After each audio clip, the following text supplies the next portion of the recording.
आप सभी का स्वागत है विद्यार्थियों। आज हम सीखेंगे कि भिन्नों का गुणा किस प्रकार से किया जाता है। सबसे पहले देखिए यहाँ पे एक सवाल हमारे सामने दिया गया है जिसमें हमें 5/4 का गुणा करना है 3/2 के साथ में।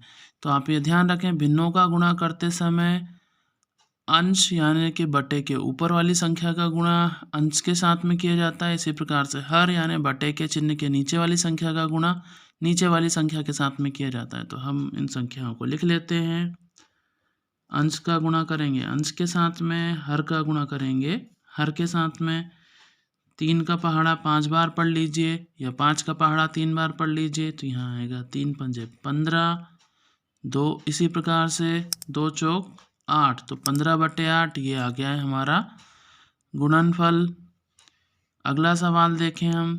कई सारे विद्यार्थी इन सवालों में कंफ्यूज हो जाते हैं कि यहाँ पे बटे में तो कुछ है ही नहीं, तो ये अंश है कि हर है। तो आप ये ध्यान रखें, यहाँ पे 4 अकेला लिखा हुआ है तो ये अंश में आएगा, इसके बटे में कुछ भी नहीं है। तो आप यहाँ पर 1 लगा लें तो इससे आपको समझने में आसानी होगी। अब हम वही नियम रखेंगे, अंश का गुणा अंश से करेंगे, हर का गुणा हर से करेंगे। तो 3 चौक 12/7। अगला सवाल हम देखें, 5/6 का गुणा करना है हमें 2/3 के साथ में।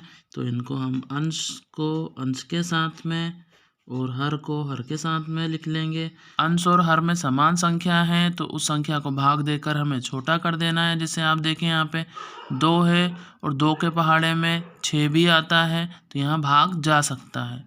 तो 2 का पहाड़ा पढ़ेंगे हम 1 बार पहाड़ा पढ़ रहे हैं और यहाँ 2 का ही पहाड़ा पढ़ेंगे तो 3 बार पहाड़ा पढ़ रहे हैं।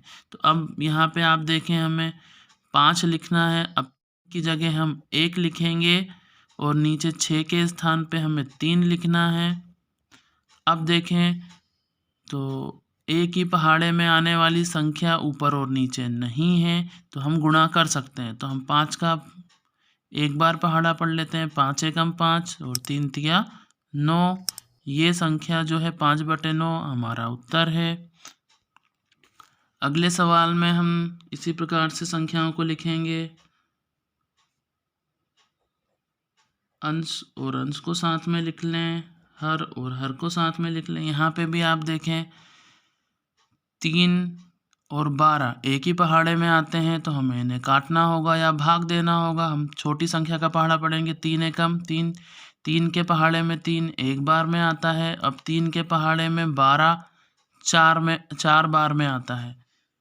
तो आप देखें यहाँ पे हम 4 लिख लेंगे 12 की जगह और 3 की जगह 1 लिख लेंगे। अब इनका आपस में गुणा कर देंगे तो यहाँ आ गया 5 चौक 20 और यहाँ पे 7। तो इस प्रकार ये हमारा गुणनफल है। यहाँ पे देखिए अब 3 भिन्नों का हमें गुणा करना है तो नियम वही रहेगा, अंश वाली संख्याओं को हम साथ में लिख लेंगे। इनके बीच में आपको ये ध्यान रखना है कि गुणा का चिन्ह ज़रूर लगाएं। हर वाली संख्याओं को भी इसी प्रकार से साथ में लिख लेंगे। अब यहाँ पे हम देखें क्या समान पहाड़े में आने वाली कोई संख्या है, तो ध्यान से देखें ये 3 है नीचे तो 3 एकम 3, 3 से 3 में हम भाग दे देंगे 1 बार।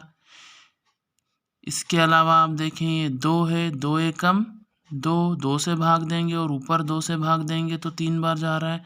क्या और कोई सी संख्या है, तो जी नहीं। अब हम बची हुई संख्याओं को लिख लेंगे। तो यहाँ पे आप देखें 5, 3 की जगह यहाँ बचा है 1, यहाँ पे हमने 2 से भाग दिया था तो यहाँ 6 की जगह पे बचा है 3। अब नीचे 2 के स्थान पे 1 बचा है तो हम 1 लिखेंगे। 4 और यहाँ 3 के स्थान पर भी 1 ही बचा है तो 1 लिखेंगे। इन बची हुई संख्याओं का हम आपस में गुणा कर लेंगे। 5 का गुणा 1 के साथ में करेंगे तो 5 एकम 5, 5 तिया 15 तो यहाँ ऊपर आ जाएगा अंश में 15।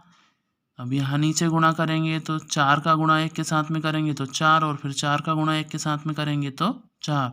तो 15/4 ये होगा हमारा उत्तर। सारी अंश वाली संख्याओं को हम साथ में लिख लेंगे। इसी प्रकार से हर वाली संख्याओं को भी साथ में लिख लेंगे। अब आपको देखना है क्या अंश और हर में कोई समान पहाड़े में आने वाली संख्या है यहाँ पर 1 के पहाड़े को छोड़कर, क्योंकि 1 के पहाड़े में हर संख्या आती है। तो आप देखें कोई भी संख्या समान नहीं है, तो हमें यहाँ भाग देने की आवश्यकता नहीं है। हम सभी अंश का आपस में गुणा कर लेंगे।